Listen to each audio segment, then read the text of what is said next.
Cette zone boisée, située entre Lignolles-le-Château et Bailleul, entre dans la famille de Marie-Liesse de Crevoisier en 1855.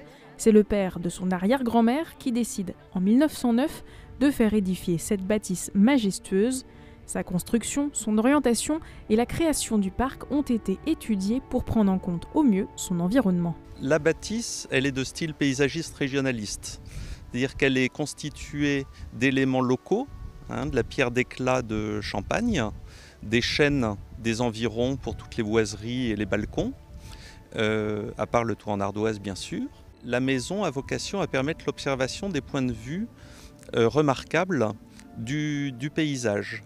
Donc il s'agit d'avoir des grands balcons et des grandes ouvertures vers la vallée de l'Aube, des ouvertures vers la Grande Percée et la forêt pour pouvoir admirer la nature environnante. Le couple ouvre sa propriété aux visiteurs à l'occasion des Journées du patrimoine pour la 3e année. Ils ont reçu jusqu'à 200 personnes en un week-end, un intérêt qui les touche. Ce sont des visites guidées, on accueille les personnes au fur et à mesure et mon mari et moi faisons avec eux le tour du bâtiment pour leur en expliquer l'histoire et leur montrer toutes les belles vues et puis après on les laisse se promener comme ils le souhaitent. Les gens sont toujours très enthousiastes pendant ce week-end et voilà, avoir une si grosse maison sur les épaules, c'est pas toujours facile et l'enthousiasme des gens nous fait chaud au cœur et nous motive pour le reste de l'année. Les curieux viennent de l'Aube et des départements limitrophes pour observer cette demeure atypique.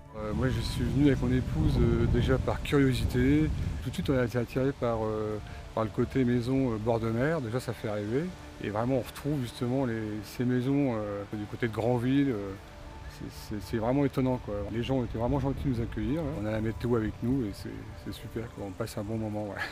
L'étonnante maison au plan hexagonal, les communs et le parc ont été classés monuments historiques en 2016.